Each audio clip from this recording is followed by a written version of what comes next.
I got 501. Thank you. Last time they grew a little bit. Never know.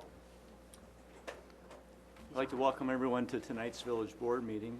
It's Monday, July 10th, 2017, and the time is 5 o'clock. Would the clerk please call the roll? Jacobson, Here. Bollig, Here. Grenier, Here. Boudreaux, Here. Staten, Bretthauer, Here. Carpenter,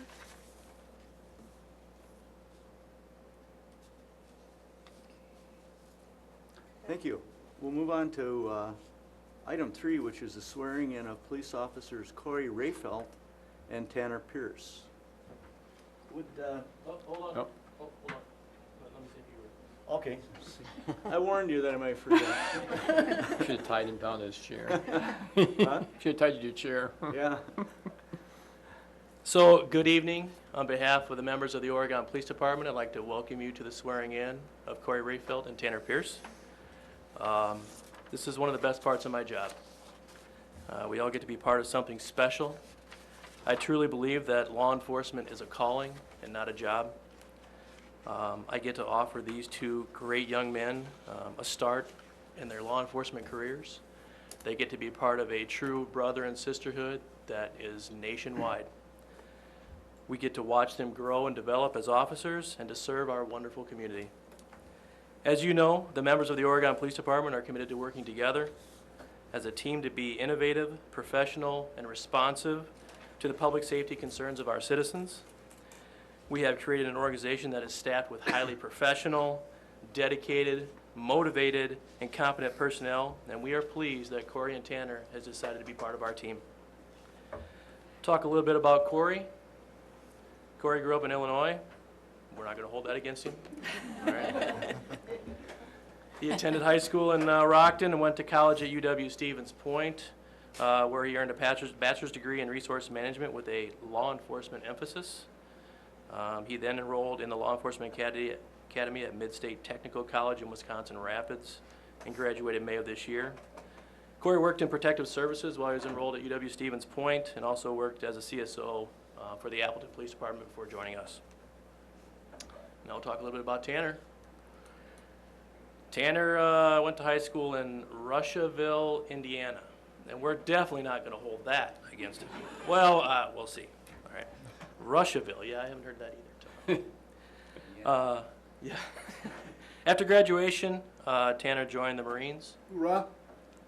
Oh, look at that. Thank you for your service. We appreciate that. While enlisted, Tanner worked as a logistics officer in different assignments. While in the military, Tanner took several college courses from Indiana University Kokomo and Marius College in New York. Tanner was honorably discharged with the rank of a sergeant, an E5, I believe, correct? Tanner enrolled in the police academy at North Central Technical College in Wausau before joining our department. So now it is with great honor and pride that we get to swear Corey and Tanner in as newest members of our department. Now, right? Now is the time. Village Vice President will do the honors. Thank you. Corey and Tanner, please step forward. Tanner?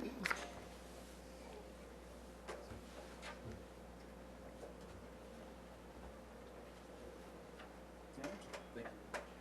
And Corey. I'm going to read, I'll have, I can- would you read it first? We're going to take turns here. Hold on. Jerry, we'll get the microphone here for him. Oh, okay.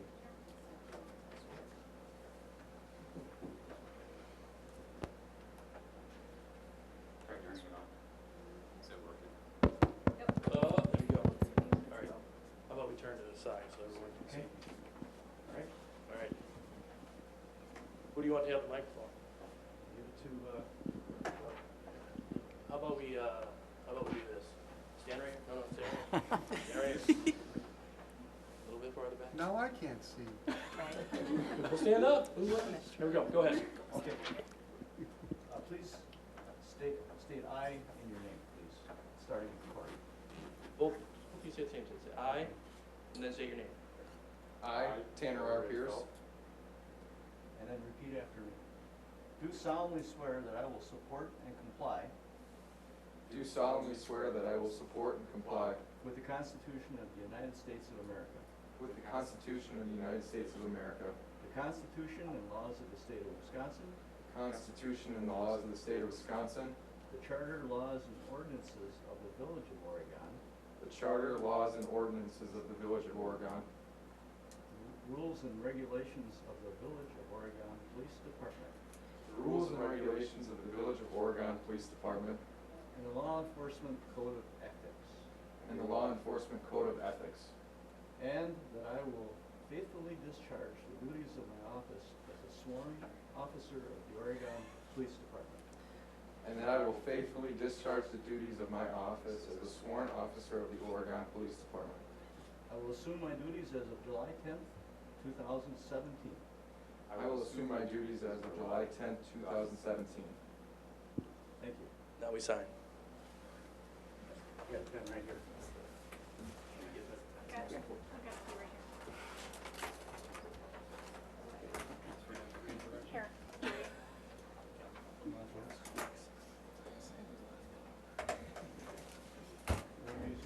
No, go ahead. Yep. You just sign it.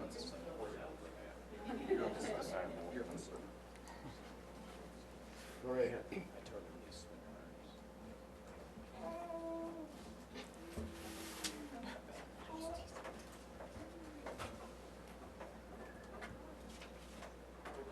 How you doing?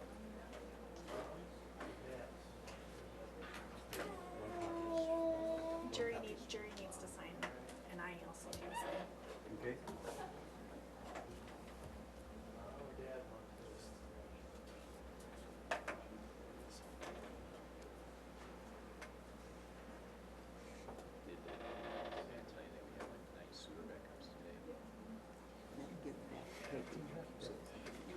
You get both copies, guys? Well, they get one copy. I need to sign them though first. And then they get a copy Yep. back. How come you know this and I don't? He's done it a few times.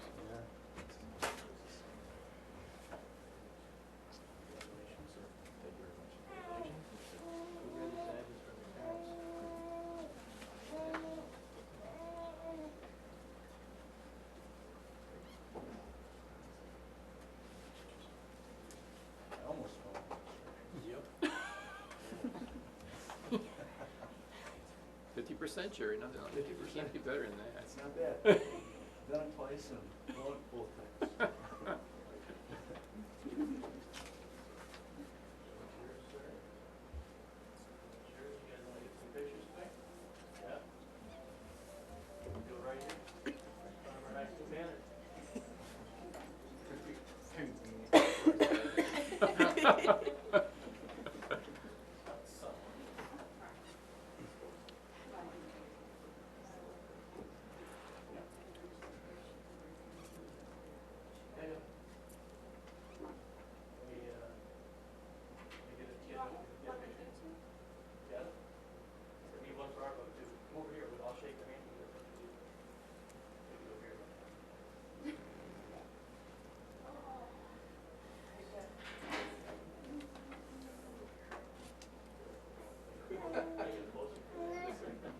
Let's just look at you.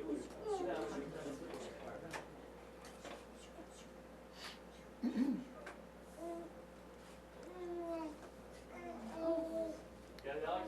Got it. All right.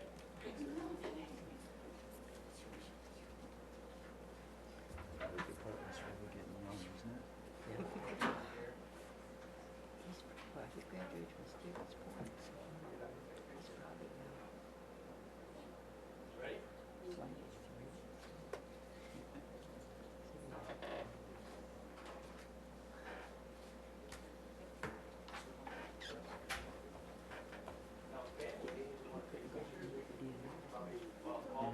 But his degree.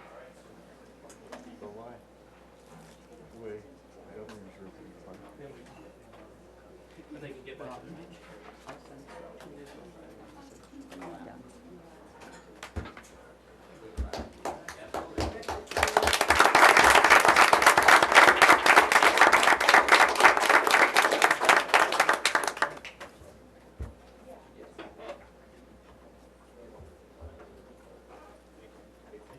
Thank you. Thank you. Congratulations. Yep. Oh. OCAmedia. Did you guys all see Ah. that? That's okay.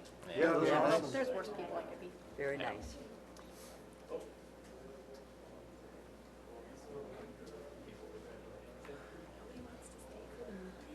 You're welcome, congratulations. Yep. Wants to stay for the meeting. Thanks.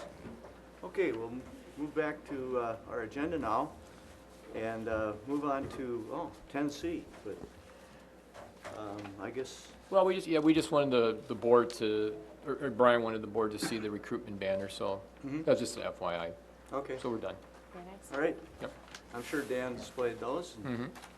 the public has seen those. So we'll move on to item 4, public appearances, and start with a discussion with John and Doris Dietz regarding the TIF request for the facade improvements at Peaceful Heart and a possible action. And Jerry, if the board approves the possible recommended motion, we'd have to make it subject to an agreement that Matt would have to prepare for John and Doris to sign. Okay, you understand, John and Doris? Okay. All right, So in the discussion section of that conversation, I've got a question and a potential comment. okay, would someone like to step forward and make the recommended motion of approving the facade improvement grant application in the amount of $10,000? So I'll make will. that, I'll defer to Jen. Okay, I'll make that motion. I'll second. okay, thank you very much. We've got a motion and a Getting second. faster. Has to with you. That's right. Got a motion and a second. Any further discussion or I'll get you comments that on that? Yeah, so this is something that I hadn't thought of before, and I'm gonna preface this by saying the photos, slides that you sent were awesome, and they really helped me to kind of see your vision, and not only that, they really helped me get a true appreciation for the improvements that you're recommending. It also got me thinking, though, that in every other instance when somebody puts up a building in the village that goes through planning commission, and planning commission has some discussion about the improvement and whether the improvement fits in with what's around it, et cetera. And while I recognize that these are improvements, and I absolutely do not want to slow this process down, I wonder if it would make sense, as these come in, for planning commission to have some conversation. They did. So the reason the board doesn't see site plans is because it's one of those rare things, really, the planning commission reviews and approves them. Okay. So this actually went to HPC and planning commission. Oh, perfect. Yep. Yeah, perfect. So, thank you very much. It's gonna be really nice to see. So it. any, oh, I'm sorry. No, that was it. No, so any of the downtown facade improvements would be going through, if it's a historic building, it's got to go through HPC, Jeff. And if not, at least has to go through planning commission. Yeah, that's a great note for me. Yep. I hadn't asked earlier, and it just struck me over the Yep. weekend, so. And again, do we make the motion conditioned upon? Yeah, subject to having an agreement executed between the village and John Okay. and Doris. Is Yep. that addition to the motion agreeable with the maker and second? Yes. Yeah, Okay. Any further discussion on that item? The exact amount is 10,000, correct? Mhm. Correct. Okay, an earlier reference to 15,000 was probably just preliminary. Preliminary, and they, now with the new application, they're meeting the requirement in the application. Okay. so it's 5,000 aside, right? Well, they're having to meet a percentage, you know, the application. So they're asking for 15, but when the board approved the new program, it reduced the percentage they could apply for. Yeah, so if I remembered right, wasn't it 50% or $5,000 aside, whichever was less? Oh, I'm sorry. Yep. What was it? Yeah, I think it was 25. 25% Sorry, or yep. 5,000 aside, and Yep. that's why it's a Sorry. $10,000. I misunderstood your question. Yeah. Okay, thank you. Okay. Any No, further? actually, I wanted to comment, if I can just say, they did a really nice job filling the application out. I really appreciate it. It's very clear. Thank you for being so thorough. Sorry, Thanks, Gary. Mike. John and Doris, do you have any further comments? No, just Okay. waiting for the agreement. Yeah, the only thing we'd ask is to try and work with the attorney to get the agreement as soon as possible. We start, hopefully work a week from Friday. Okay. I'm going to try having it on the special board meeting next Monday. Okay. Good. Does that suffice then? Yep. Okay. Then hearing no further comments or questions, all those in favor? Aye. Motion carries unanimously. It's gonna look nice. Thanks. That's gonna look nice. Thank you. Very nice. Thanks for the nice improvement. Yeah. Okay, we'll move on to 5A, which is a discussion and possible action regarding the sanitary sewer backup reimbursement policy. And we also have a recommended motion to approve the new policy. Jeff, do you want to take this? Well, Perfect timing today. what a day. What a day. Do you wanna I did spend. First, give a report on your day? Yes. Hey, before you cry too much about how hard your day was, No, take into no. consideration we've all had a day. No. I'm not saying how hard the day was, because it wasn't that hard of a day. It was just, I think it's ironic on the day where Yeah. we are possibly implementing a sewer backup policy. I was in numerous basements today with sewer backups.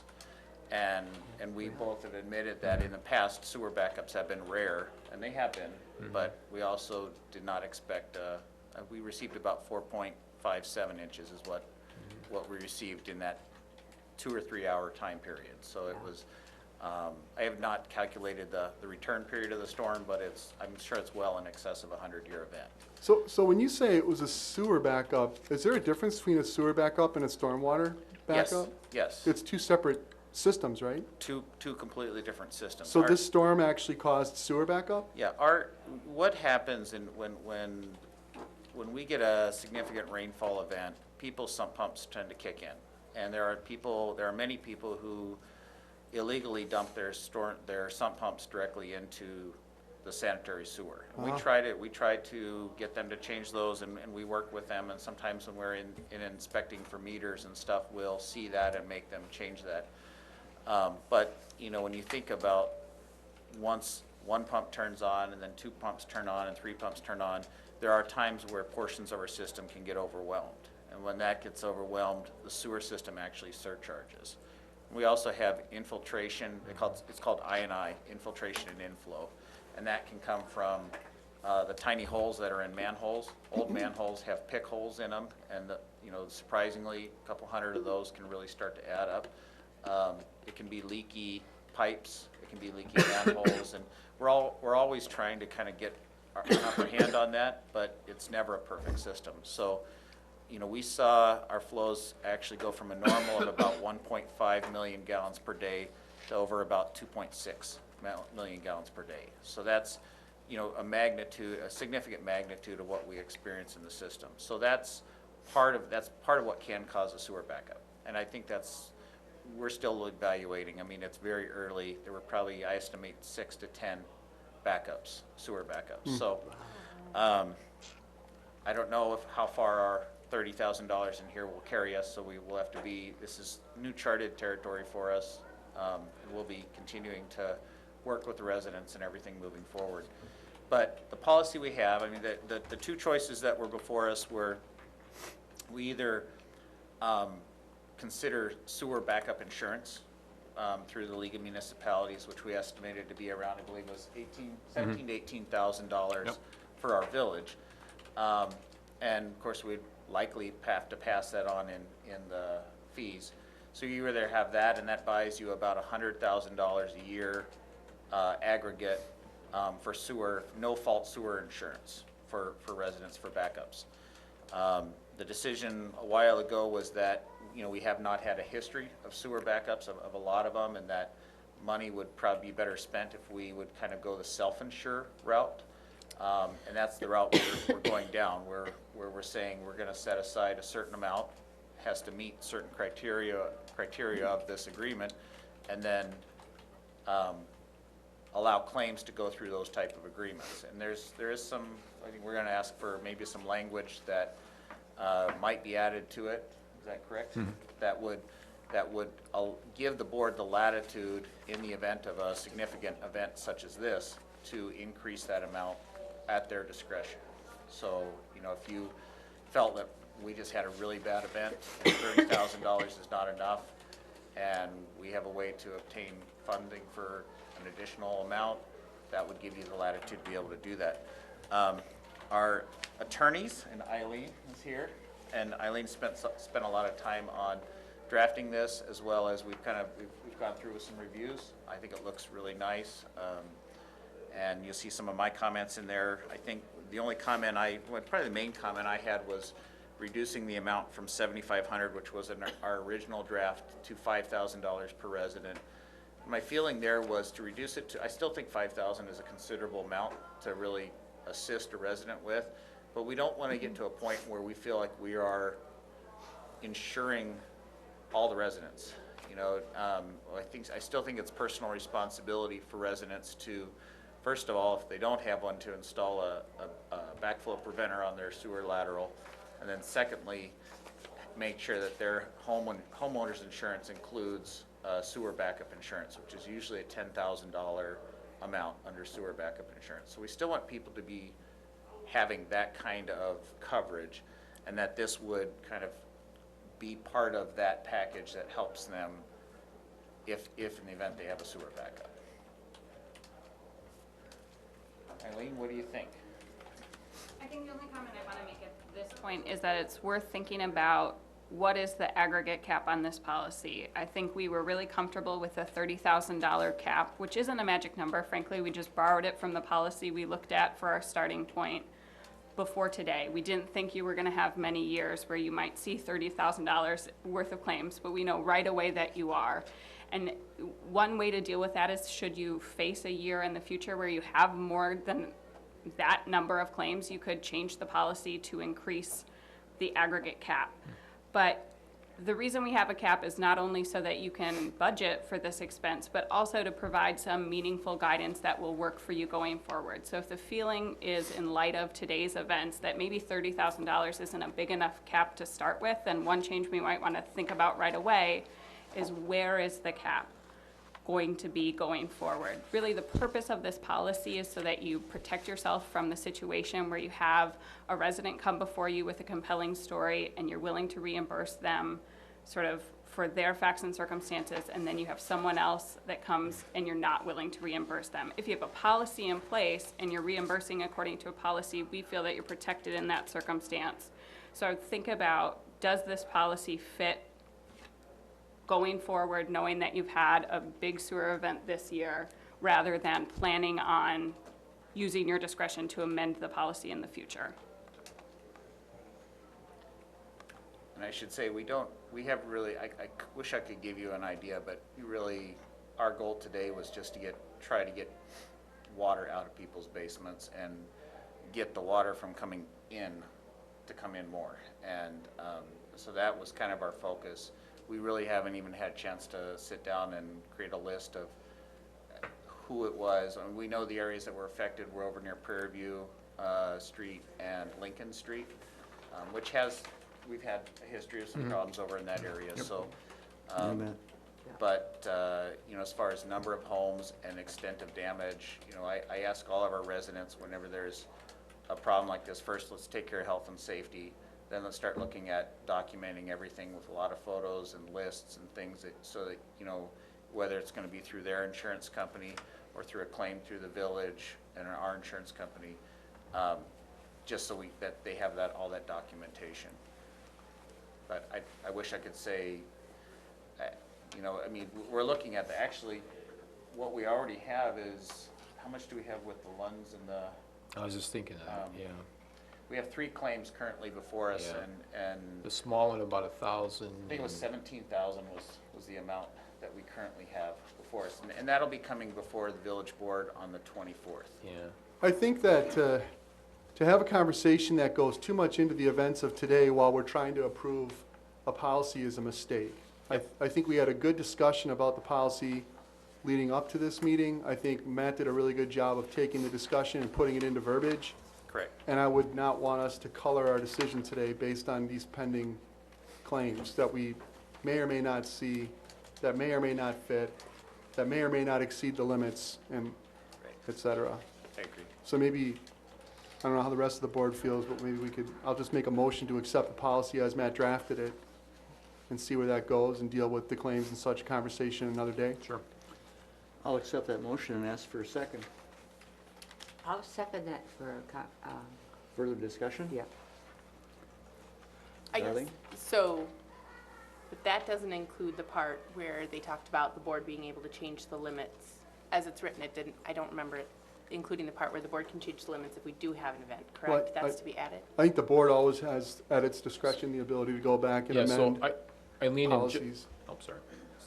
But the board would always have the discretion to go back and amend a policy. Eileen's- It doesn't need to be added. Right, you could always do that, so all of a sudden the board, you adopt this policy, and we end up getting 10 or 12 submittals because of this, the rain this morning.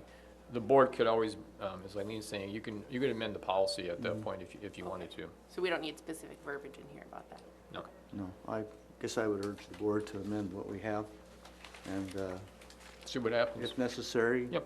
amend it in the future. Yep. That was my question.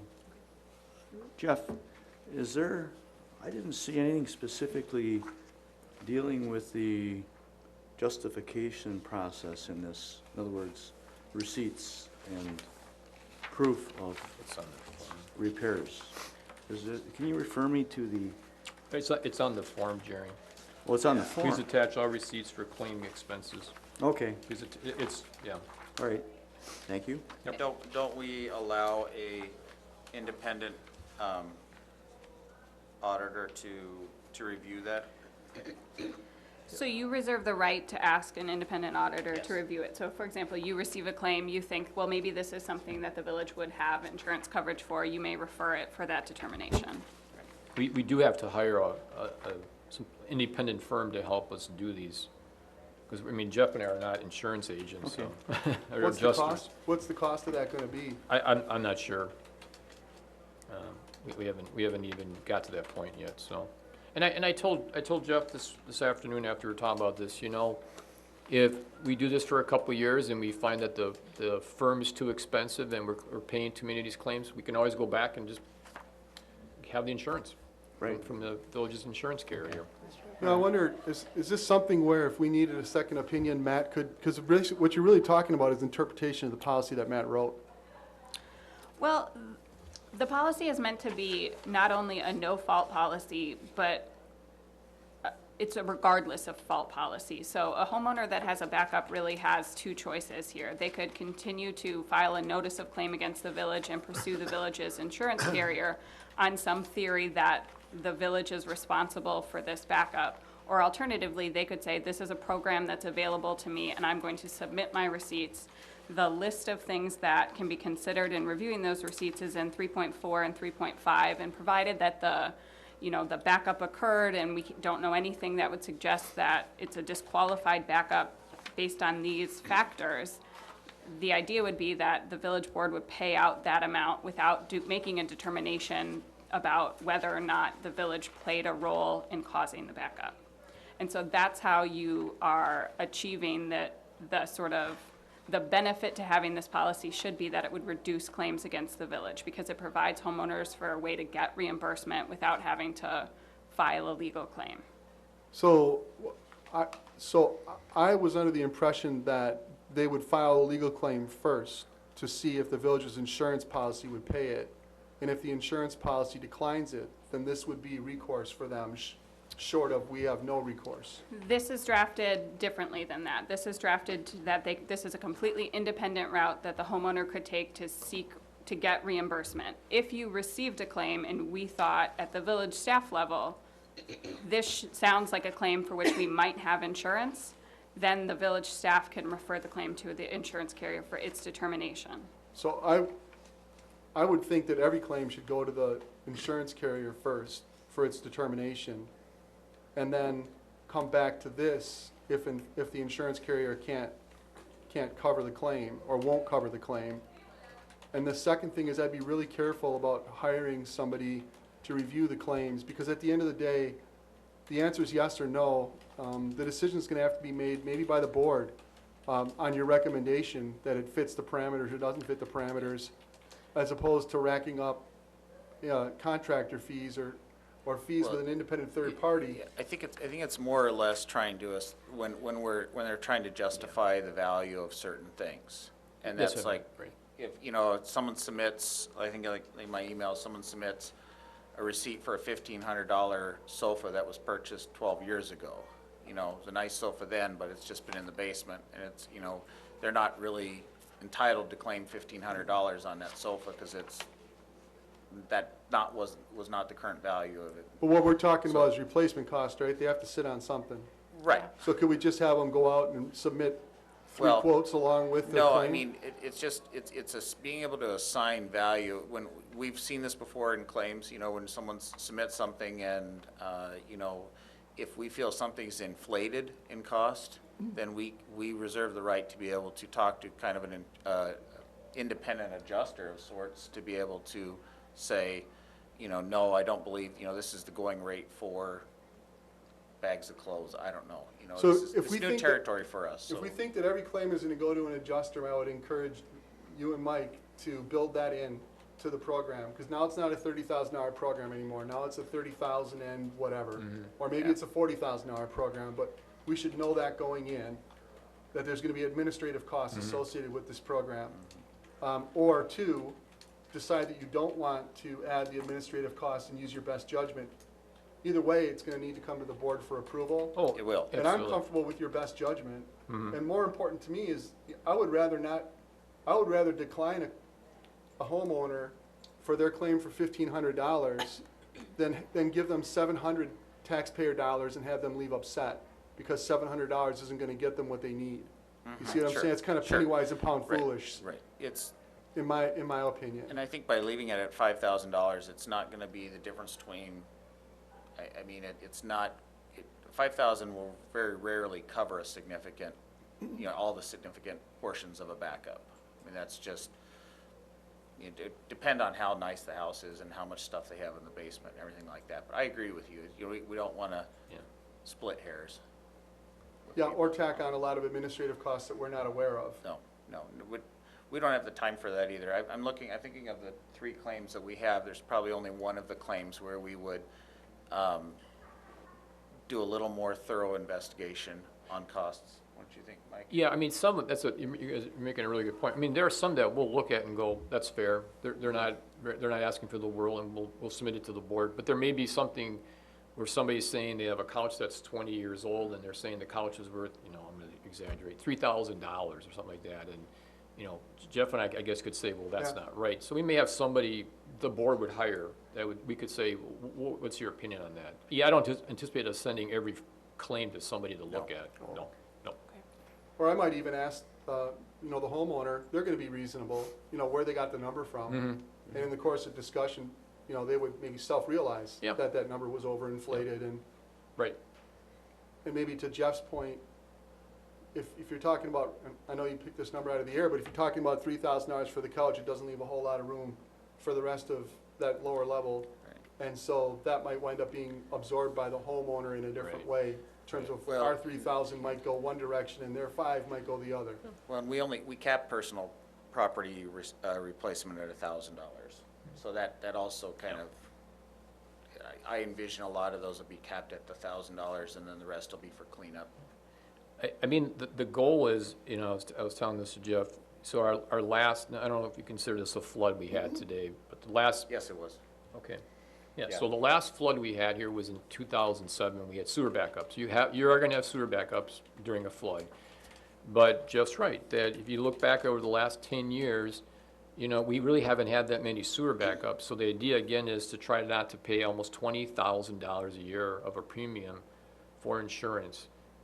That's a lot of money. Yeah. It really is. So you think about what we would have spent over the last 10 years. Now, if this would continue, like I said, then we'd come back to the board and say, this so-called quasi-self-insured approach is not working. We're gonna have to, maybe go back and think about the insurance company. But I think when we're not flooding, I think we're gonna end up saving money. And I agree with you that, sometimes if the village just wants to settle with somebody, you settle with them. You don't worry about a couple $100. I agree. Thank you. Yep. Anyone else have any comments or questions on this? I had a question for Go ahead, Doug. clarification. On Matt's memo, on the italics print at the bottom of the second page, he states, in the event the village is aware of a sanitary sewer backup likely to give rise to multiple reimbursement requests under this policy, the village may choose to pay those reimbursement requests pro rata rather than in the order that they're received. I'm just wondering what does that mean, refer to? Pro rata, what would that signify?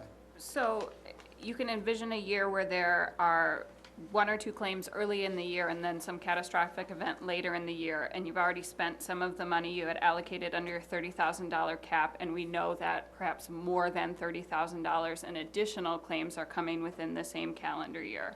So we could wait to receive all of those policies until all of the claims have come in, then evaluate how much money do we have left and how much total is being allocated, and pay proportionately, so that for a day where we know that there may be 6 or 8 or 10 backups, those applications will not be paid in the order that they will be received, but they'll be paid based on the funds that are remaining as a group. So you might just do a six-way split as opposed to Yeah, what their claims come in at. right, so it would very much depend on what the claims were. So if 6 of them were for the full $5,000 policy amount, that would be an easy to do a 6-way split of what's ever left. If one of them was only for a much smaller amount, maybe that person would receive a proportionate share of a lesser payment. Okay, thank you. Other questions? I have one for staff, I guess. The process, as I understand it now, is there'll be an event, and the Public Works or administration staff will be notified by a resident, and they'll be told the process. They'll get this form. They'll get that with form. policy. And then what do? They complete it? Do they come in and return it in? Return in. Do they come before the board?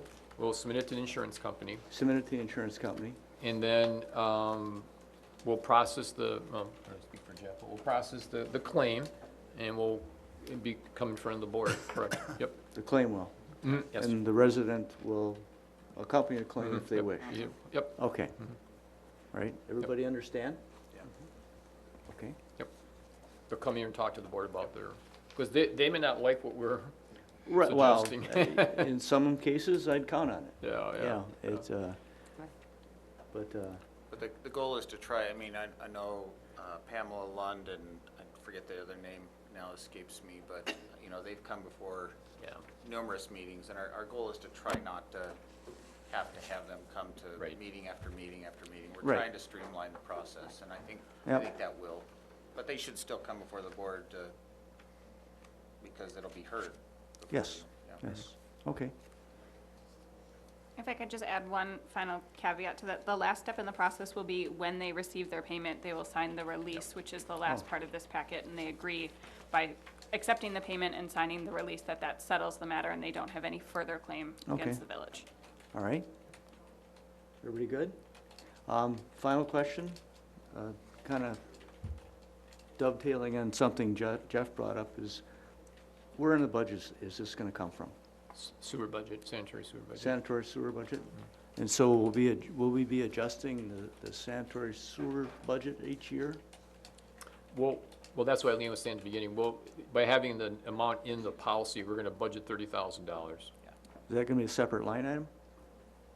Yeah, I think it should be, Okay. for us to be able to track it. I would say it would be a separate. Yeah. Okay. The Right, finance so- director is saying yes. So- It'll be like backup reimbursement fund or Right. something like that. So we'll know what to look for at budget time? Absolutely. All right, It allows us to keep track of it too as we go throughout the year to see where we are.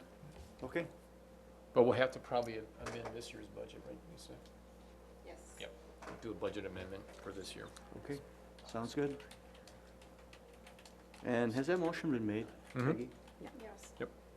All those in favor? Aye. Aye, motion carries. Jerry, I just have a quick question now. Those 3 people that did come up before us now, since this is done now, we will contact them and The 24th, they're coming. Their 24. claims will be here on the 24th. Okay, very Yep. good. Any further questions? Okay. We'll move on to item 6, which is approval of minutes. We have minutes from April 17th, 2017. Could I please have a motion to approve So or moved. adjust? Second. Second. All those in favor? Aye.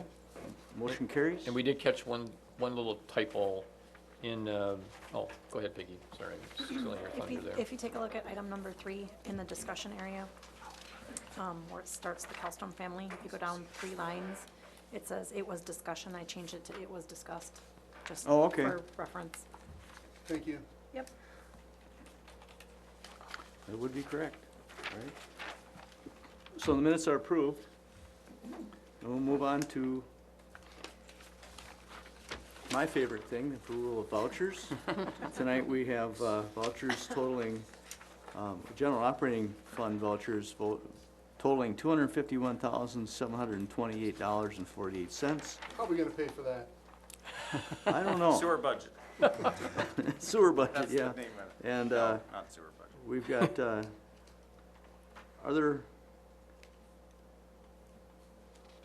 vouchers and totaling $123,992.84 for a grand total of $375,721.32. Can I please have a second? Second. Or a motion, I should say. I'll motion that. I'll And a second it. All right. Any questions about any of these? And if you do, Lisa's got a whole pile of backup material there for you. Personally, I don't see anything that I question. Anyone else? I looked at all these.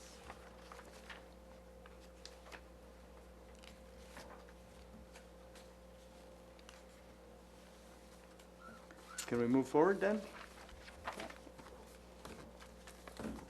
So we gotta do a roll call, Jerry. Roll call vote, Yep. please. Bollig, Yes. Grenier, Yes. Brett Howard, Yes. Jacobson, Yes. Boudreaux, Yes. Thank you. We'll move on to item 9, proclamations and announcements. Anyone have any board comments? Item B, it looks like Mike has some staff comments here regarding upcoming meetings. Yep. Yeah, so next Monday, we have the joint meeting with the library board, and I'm gonna have just a few items on there for the board to consider as well. Is that gonna be here then? Yeah, here. Yep. Okay, thank you, Mike. Sure. Move on to item 10, communication and miscellaneous business. We've got item A, creation of a village promotional video by Oregon Cable Access. Who would like to? So Judy and I are working with Paul, and we hope to have the video done by Labor Day. So I just wanted the board to know that. Thank you. Thanks, We Mike. saw a really nice video from the Village of the Forest and gave Judy an idea. We thought it'd be nice to have, and, you know, the police department will use it as part of the recruitment approach as well, so. Okay. So we'll show it to you when we're done. Thank you. Yep. That's great. We'll get to have, you gonna have popcorn with that movie? Absolutely. Thank How are we you. gonna pay for that? Sewer budget. That's gonna be the new line. You don't want popcorn out of the sewer budget. I didn't ask where we're gonna get the popcorn from, so how are we gonna pay for it? And we don't want just regular popcorn, we want caramel corn. Yeah. Well, Oh, yes. I'm with I don't know you. if we can afford that. Hey, if water's like gold, we're rich. Yeah, Right. that's true. But- Item 10B, the status of Holstein's alcohol beverage license. Who would like to take that one? Candy got a hold of Scott, and she just wanted to make sure that, you know, we had heard, obviously, that Holstein's had closed and that he's not seeking a new license. So he's done, He's not, yes. okay. Yep. All right. Because I know there's a rumor going around that that's gonna reopen, so. And we'll, obviously, the board will deal with that when that would happen Okay. then. Yep. All right, thank you. Mhm.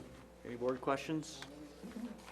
Okay, we'll move on to, we've already done C. We'll move on to D, discussion and action regarding Town of Oregon Bike Trail.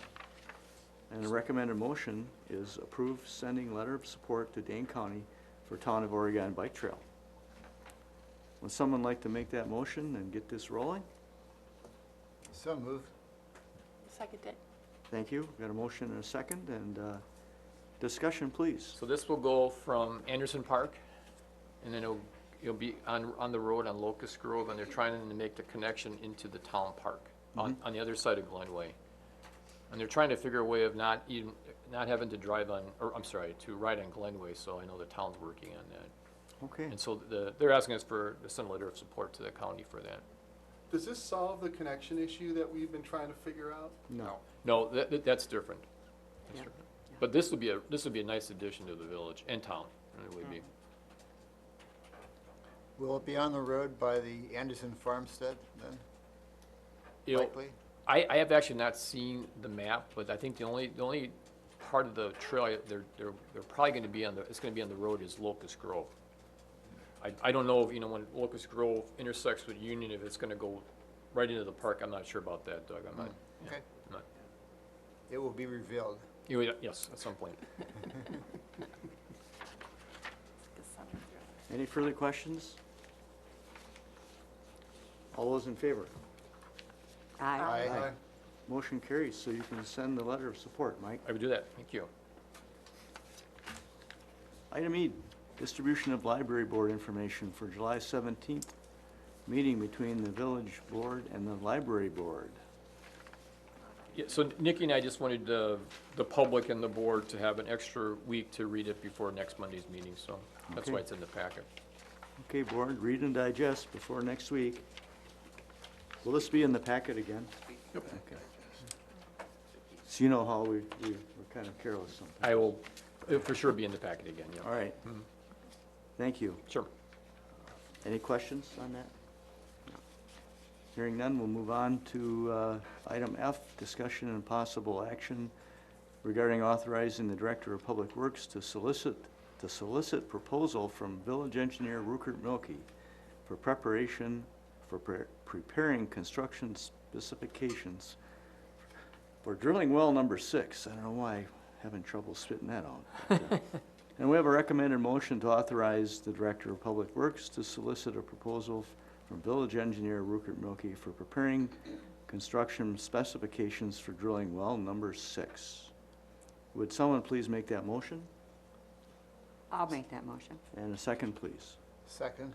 And discussion for Jeff. Well, yeah, this is just the next step. We're working with Rupert Milkie on the water system, kind of master plan for that end of the village.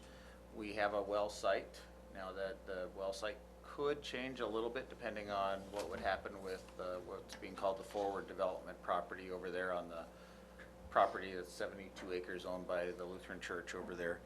But we want to move ahead and be able to get under contract Rupert Milkie.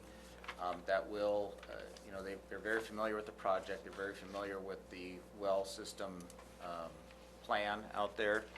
And we also want to be able to contract this under the impact fees that we have. We have a certain amount of impact fees that are honestly will expire in November unless we have them under contract. So that's our goal to be able to get that under contract, and then we'll continue to move this ahead. I mean, we know we need well 6 and it will be installed, and it's in our CIP for the next year, but this is just the next step in that process.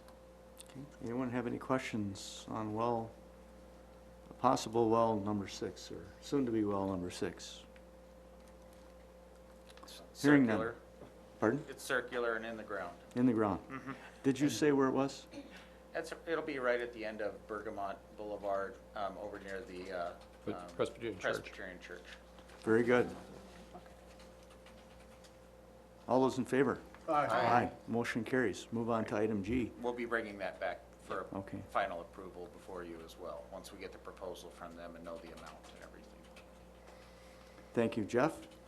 Item G is change to premises description for Ziggy's Barbecue Smokehouse, LLC, alcohol beverage license. And the recommended motion is to approve change to premises description for Ziggy's Barbecue Smokehouse, LLC, alcohol beverage license. I could have just read that instead of saying it twice.